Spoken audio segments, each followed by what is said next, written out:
Welcome back to another episode of Excuse My Grandma. It's Kim and my co-host, Grandma Gail. We're back in my basement. Well, it's our at-home studio because we're trying to get away from the heat waves. We went out east to the Hamptons, and we're in the basement. That is correct. I think it does look good when we're in the podcast studio, and obviously it's nice and easy to do it there, but the city was unbearable this week. We just had to escape. Right, really. So we're in the Hamptons. If you guys remember, if you've been listening for a while, we sort of hung up these Excuse My Grandma, if you're watching, little posters, and we have our mics down here. So yeah, it's easy to film at home when we're out in the Hamptons. So anyway, Kim, what's been happening with you this last week since we had the podcast in the city? I feel like with the summer, it all just merges. Like, I don't even know what last week was. But I don't know. I've been on, like, calls and exciting things for Excuse My Grandma we have coming up during the week. Last weekend, I went to Maryland for a wedding. Yeah, you were lucky it didn't rain because they kept forecasting rain, but I think it cleared off by the weekend. So that was good because the heat is so oppressive across the country, and they keep saying we're going to get thunderstorms, but somehow they've all missed our area and nothing is cooling off. So I'm praying this week for a thunderstorm because it's been close to 100 in New York City, and it's not much cooler out here either. Yeah, it was really hot. And during the wedding, it was a group I didn't know that well, but it was nice. And one of the guys who's kind of like the jokester one ran up and was like, "Oh my gosh, our President Trump just got assassinated." And we were like, "Oh, shut up. Gosh. You're such an idiot." Like, because he's just like, this is such a goofy, fratty, like, friend group. And then he was like, "I'm not lying." And like pulled out videos, and we were like, holy shit. Well, it was a very, very, actually, over the weekend, we were sitting in Poppy and I were sitting in our television room, and we were just about to go out, and we had the television on, and of course we saw what happened. And it was such a sad thing.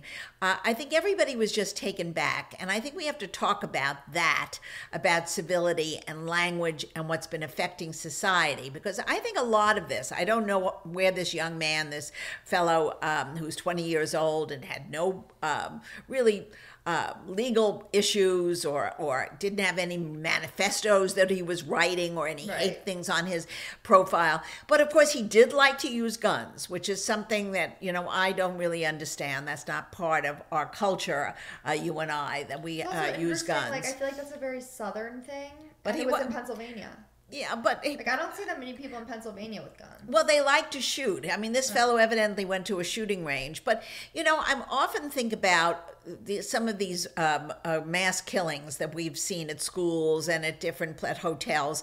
And should parents be responsible? It was this young man took his father's gun. He didn't, he had borrowed it from his father. His father had it legal. It was not an illegal weapon or anything like that.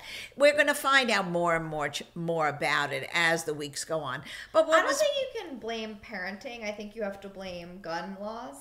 Well, but gun laws are one thing, but it's if parents have them and they should be locked. Well, actually, so this young man took it, didn't take anything illegally. He borrowed it from his father. He said he was going shooting, and that he's evidently done this over the years. So there would be no cause for the parents to be, you can't like blamed. Parents. No, but I'll tell you what I do blame, and this I'm very serious about. And we talked about this actually on our podcast a couple of weeks ago with Julia Hart too. I think the media has a role to play in all these things, because what they've done now is revved the language up so terribly, and such negative and hateful words about the different candidates, the different senators, no one can talk about things that you can share common opinions with, or even listen to the other side without hurling terrible slogans at them or terrible words at them for no reason.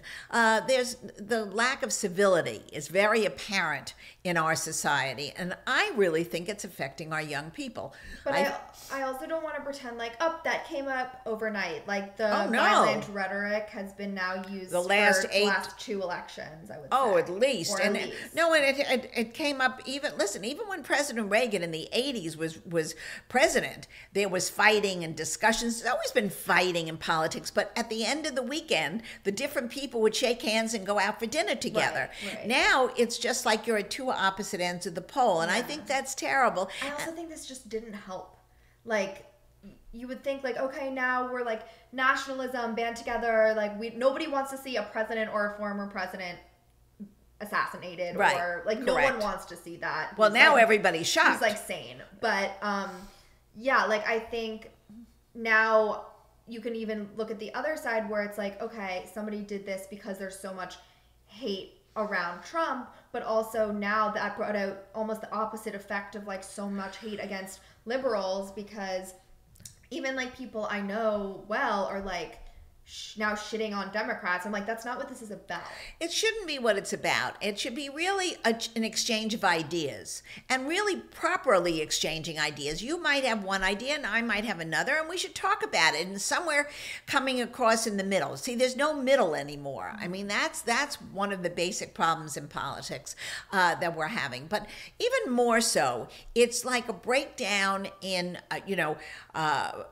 there was a young guy at the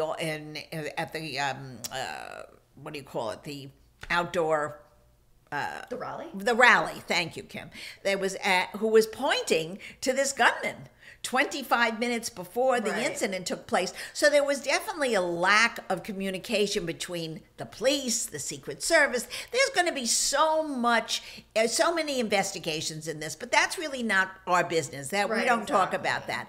What I really think we have to talk about is talking to each other, even on a date.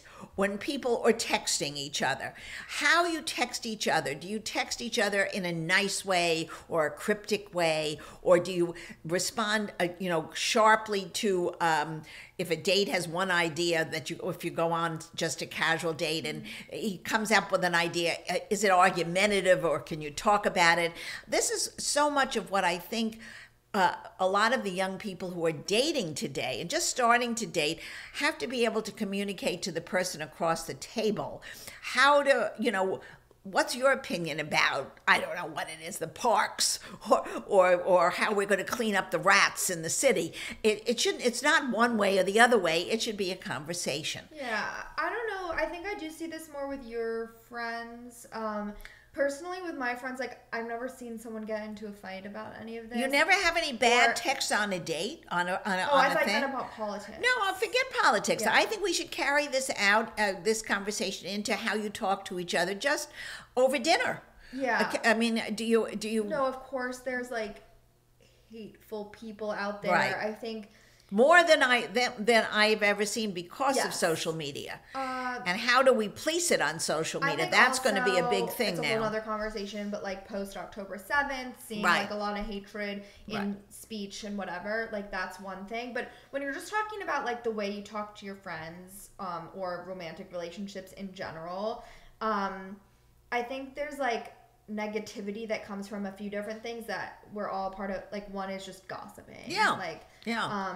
And gossiping now and showing pictures now are much more available. I mean, never in your life would you have shown pictures of every single part of your life and the world sees it. So here's an example. Because right now everybody's talking about weddings. A lot of my friends are getting married, whatever. Anytime someone gets engaged, right away, picture of the ring. Yeah. We screenshot the ring. Right. We send each other in the group chat the ring. We like dissect every little thing. Like, I don't like how she did her side stones. I don't like, this is obviously so... See, and this is what's sad. Instead of saying, oh, I'm so happy for so-and-so, it's, oh, she could have done it a different way. In other words, it's so much negativity out there on all levels. Mm-hmm. On all levels. Oh, I thought her dress was a little too full, or why did she pick an off shade of white? Right. Why did, be happy for each other.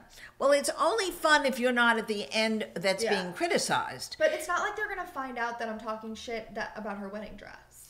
Well, but what I think, no, of course not. But what I'm trying to point out, all these things lead to a lot bigger picture. Mm-hmm. And I think even from kids in kindergarten on, there has to be, let's be kind to each other in a play group. Let's share our toys. But it's all about a culture changing. Cultures don't change from the top. They change from the bottom up. It's something you're taught in grade school. Bullying is not taught when you're 80 years old. You're bullied when you're 5 and 6. So I think parents have to sit down with their children. Teachers have to start talking to other teachers to see how they can solve the issue. Yeah. I think this is a very big problem, which absolutely culminated in last Saturday's assassination attempt and the loss of a wonderful father, a fireman who was protecting his wife and his child. An unnecessary loss, and 2 other people being hurt as well. I mean, this is supposed to be a fun thing where somebody's going to support their candidate. This is not supposed to be a format for hate. And we've had this over the years. We've had this since Teddy Roosevelt. We had it, Reagan was shot, Bobby Kennedy was killed, JF Kennedy, our president, which was my first ever president that I voted for, was his brains were blown out. And Trump, I have to say, whether you like him or not, he is the luckiest man alive. If that bullet was a millimeter closer to his head, he would have been tragically killed. Oh my! Well, I heard that. By the way, that was the other thing I was going to say. I'm glad you brought that up. I was listening to one of the talk shows on Monday morning, and they had the photographer who took that picture. And he's a professional photographer. Whoever that photographer is, well, he's brilliant. Make $1 billion. It's an iconic shot now. Plus the shot he took of the bullet, which he didn't realize he even got that shot, whizzing past his head. He saw the actual bullet in the air. When they magnified it, they saw the bullet. So it's an amazing part of history now that will really be forever in our minds. Very much like, unfortunately, like Dallas was in the car when JFK was killed. Many of us saw that on live television. So I think what is happening is we have to sort of pull back now. And I'm hoping the people in charge, whatever party they're with and whatever their feelings, they're going to tone down their conversation, because the public really is annoyed with it. It's really the campaigns that are doing it, and the media programs that are really doing it, and people are getting irritated with it. The general public, but like I definitely still see people who feel like they want to use fighting words. You can use fighting words if it's done civilly, if you're constructive. Just to say, I'm going to, which of course President Biden was criticized for, and by Lester Holt, and rightfully so, and others. You can't say we're going to put a bullseye on somebody's body so that to attack that person. Even though he didn't mean that literally, he meant to concentrate on some policies that Trump might be saying. The way it comes out is that you're targeting somebody, and that's where impressionable men and women take those things that they're hearing from their supposed leaders, and they take it out of context. And where this young man, will never know his reason. I hope when they decipher his phone. Why did they kill someone? Because they feel they're doing, I don't know what this man, I'm imagining. No, sorry, other way around. Why did they kill this boy? Versus to maim him. Yeah. I think the shooter, they just shoot to kill. Once the bullet left, in other words, they were, somehow there was a miscommunication, because there were a couple of seconds there that they were warned something happened from the ground to the shooter. We don't know. We're sitting in a basement, so we have no idea. Why do police ever have the right to shoot to kill versus arresting them? No. If you're first of all, if you're protecting any kind of government leader, if there's a gun out, you shoot to kill. You don't shoot to maim. No, because you don't. He could have taken a gun and not only killed the candidate, but he could have killed hundreds in the audience, because these guns don't just shoot one bullet. Right. They're not really rifles, and they're not handguns. They're automatic weapons, which I'd like to be on the campaign trail. I don't see the reason why individuals need machine guns or automatic rifles that shoot off 50 bullets. That's not gaming. You don't go to shoot deer with automatic. I mean, if they're hunters. So, I mean, if you're on the battlefield in Afghanistan or Iraq, that I can understand. But I don't understand where in Philadelphia they needed an automatic rifle. So I just watched this comedy special. This girl, Hannah Berner, who is a podcaster, comedian who I really like. It's number top 5 on Netflix right now, her stand-up special called Ride at Dawn. She was like, I think, like, if anyone has guns, it should just be women. Because women, first of all, they're going to wear it like an accessory, and they're going to be like, shoot. They're going to be in their room, and they'd be like, where did I just put my... I feel like I just saw it. Where is my gun? I don't know. And then they take, you know what I... Like, that's how a girl would treat it. I don't, and it's very macho. You know, these people, I think there are many it's like women. Ego or whatever. But... There are many women. Of course, we had women at Secret Service that were protecting Trump right in the front. There were 3 women, and they did a wonderful job. Listen, they're on the line. They go to protect the candidate. They put their bodies in harm's way. So they are very brave. But there was definitely a lapse in security at this particular rally. So we'll get to that. I'm just hoping that all people who listen to us will take away the idea.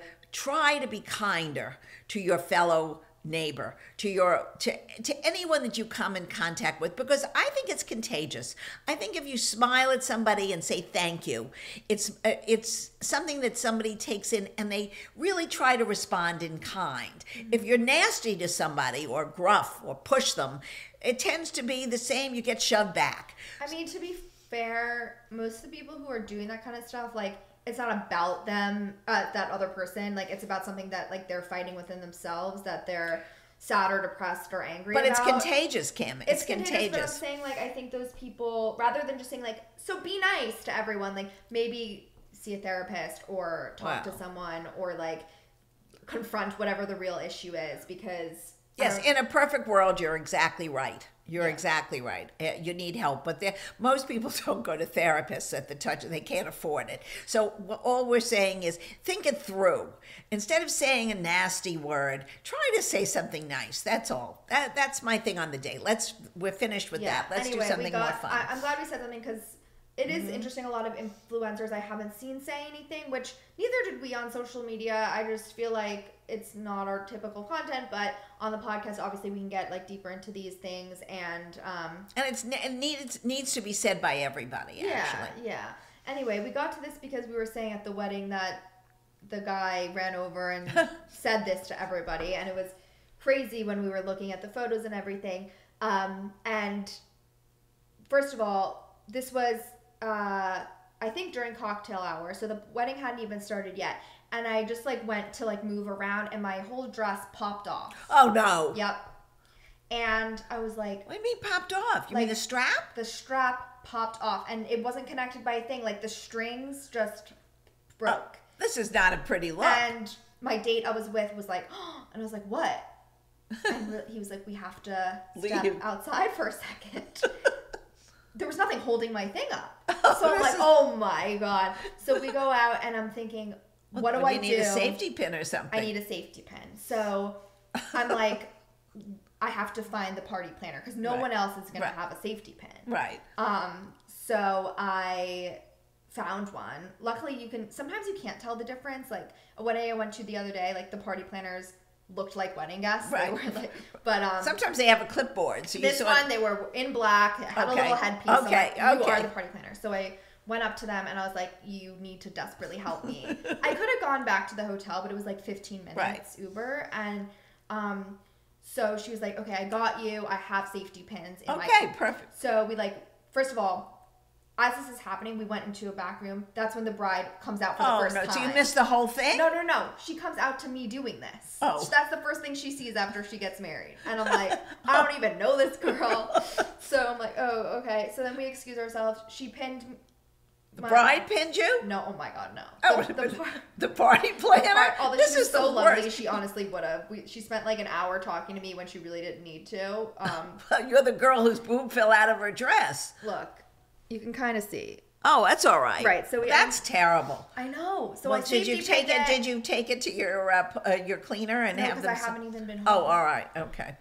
So I walked around like that the rest of the night. It didn't really matter. Like, no one's looking, but. Well, you were lucky she had a safety pin. I think because we brought 3 extra dresses. Right, you could have changed, gone home. but that would have been a major pain in the neck. It would have been a pain in the neck. Also, like, the other dress options I brought were all more casual options. Well, it would have been fine. At that point, we were, like, at the reception, but... Oh I my could gosh. not Well, believe it. I think the moral of that story is bring two dresses. You were really afraid the dress you were wearing Friday night, the zipper was going to break. You better get your straps and your zippers are having issues. I know. They don't make it easy. Okay, well, anyway, but you had a good time. And then you took the Amtrak back. And then what was very smart, you ended up you decided it was so hot. So I was originally going to stay in the city a few days and Right. then come out to the Hamptons because we have this brand trip with Naturopathica. But I was like, I'll just come out earlier, 2 days earlier than I was supposed to, because then we could hang out more and relax here, and it was so hot in the city. So I took the Amtrak to Penn Station, and then... you had a brilliant idea to use that Blade, which I always want. I see So not the advertised on Blade. television. So Blade is the helicopter. No, but don't they have the bus? And they just started Right. this bus called the Streamliner that's in partnership with the Jet. Oh, really? Oh, I don't know think anything. it's called- But it only goes from downtown, It goes near from Hudson Yards. Right. And then the second pickup is East 44th or something. Okay. So it's only And two second. pickups. Only two pickups, and then takes And it's you in to your the area, Hamptons. so that's great. Kind of. Like, it's on, I feel like 30 something and And the river. right, like basically Right. Hudson Right. River. Basically across from Like Hudson 10th Yards. Avenue or whatever. Right. So it was good because I was right there anyway. Yeah, right. Got on this. The bus is expensive, but I wanted to try it and see what it was all about. And I think it also differs the prices at different times. But Yeah, no traffic Sunday, so that was great because Right. you were going against the traffic. exactly. And I was the only one on the bus plus one other man who I didn't interact with. And you could pick like any single like seat that Okay. basically was almost lie flat, like Oh. you were on a first class Oh my gosh. flight on a bus, and they Right. have this technology that like theoretically you're supposed to feel less vibration from the bus. Right. And then they gave us a little goodie bag with like all these like This heels, is very the nice. set, like all of these All like, your favorite things. all of my favorite brands in it. And then they came around, they're like, do you want a sweet green bowl? I was like, oh my gosh. And And then yeah, before you knew it, you came out. You were here. no, it was definitely a good experience. Like, I don't think you could do it every time. Well, because it's too expensive to do all the time, but as a treat, it's great. And you know what? You had a long day of traveling, so this Yeah. made it very pleasant. No, I know. I feel like, not that there's anything wrong with Amtrak, like it's so convenient, but like there's a lot of people on a train, like whatever. And then Oh, when I yeah, got on of this bus, course. I was like, Still better than going to the airport in the summer. No matter how you do Yeah. it, these airports now I've been watching on TV, they are just crowded. They are jammed like crazy. do you think when you go to London in the The fall, fall. it'll be like that? I think it'll be, but not as much. I think a lot of this now is just, people go away with their children over summer breaks, summer's or just crazy. it's just summer is July and August are just the busiest months. September is less so. October is even less, which is a really nice month to also do it. But it's our anniversary, so he sort of likes to go that time of the year. I don't know why, but Do you he usually go there? No. well, we've now made a decision. We've gotten a little too old to go to beach resorts. Since he doesn't Fair. put on a bathing suit, and neither do I, Yeah, that because would be we dumb. don't sit in the sun. And, driving in Europe, which is what we always used to love to do, is very difficult now. But who drove on the other side of the road? Well, that's in England. Well, we don't drive in England. We take either an Wait, Uber. In like France, you're No, on the right you're on the side? right side, the same side. The only one that's different is the English. Oh my god, I thought it No, was. no. It's nothing to do with it's the Europeans all drive like we do on the right side. It's only in England in in anything Wow, that was part of the lived Commonwealth. my whole life not realizing that. No. So we decided that it's very civilized to go to London and Paris, and then my other granddaughter had gone when she was studying in Europe. She went to this wonderful manor outside, which is a spa. And she had called me from there and said, Grandma, you would love this. Mm-hmm. So we're sort of doing 2 days out there. We're going with another. Wait, what? That's not the place that I went to with Mom and Dad. No, right? Yeah. no. This is brand new. It's an old house that was just written up as one of the great homes and spas in Europe right now. Sounds So great. it's a private club, but they will allow you to come if you're not a member certain times. time. So we've already gotten a reservation and given a deposit. The only place where I gave a deposit, because to be very truthful, with the world situation, I never know. I don't like giving money so far in advance. Fair. So, but we're looking. It's in the Cotswolds. Yeah. And you're I've only already going there? No. That's going to be on a weekend. Okay. So the truth is, it's something that be fun. I already blocked it off in my calendar when you're away. On 1 week, I can't go more than a week to be away from you. So wait, so I decided I'm going to go to London too, I think. Okay. So that's good. That'll be fun. So you can tell me if there's theater. I think Gypsy is there now, and they say the singer is fabulous. Wait, how weird. Before recording this podcast, was just listening to the soundtrack. Well, I think it's in London right now, and they are all saying that she's fabulous. I'm doing that. So then you should definitely get tickets for that. I think I have one night by myself too, so maybe I could. You can go second night. Well, the Ubers in London are great. I mean, that's the one thing about getting around London. You really, any city now, you just take an Uber. So of course. it's because the taxi situation has gotten less great. I mean, England always used to have, London used to have the greatest taxis. So much room in the back. Not only that, but they knew exactly where to go. Yeah. Whereas New York taxi drivers, you have to tell them, go to the left, go to the right, turn on that street. They haven't got a clue. No. But the English taxi drivers always were fabulous. They had to pass tests. They had to know exactly where everything is. And they've sort of taken a hit from Uber. And but there's no problem. So if you go, that's a great way of getting around. That's the plan. I mean, summer's like almost over at this point. This is what happens. August is coming. Take a last minute trip. I don't think I've ever planned a trip 5 days in advance. Well, sometimes that works out the best. Yeah. And if it's not, how long are you planning? 5, 6 days? It's perfect. Exactly. So that'll be fun things coming up. Otherwise, we'll be out here in the Hamptons, a little bit in the city, and hopefully can meet up with some other people who follow us and our community out here while we're here. And then, of course, in the city in the fall. And then it's Florida. And then it's back here. And don't rush my life away. So everybody have a wonderful week. Try to stay as cool as you can. Drink a lot of water during the summer. Hydrate and stay well. All right. And we will see you soon. Follow us on Excuse My Grandma to see what we're up to every day. And we will talk to you soon. Bye.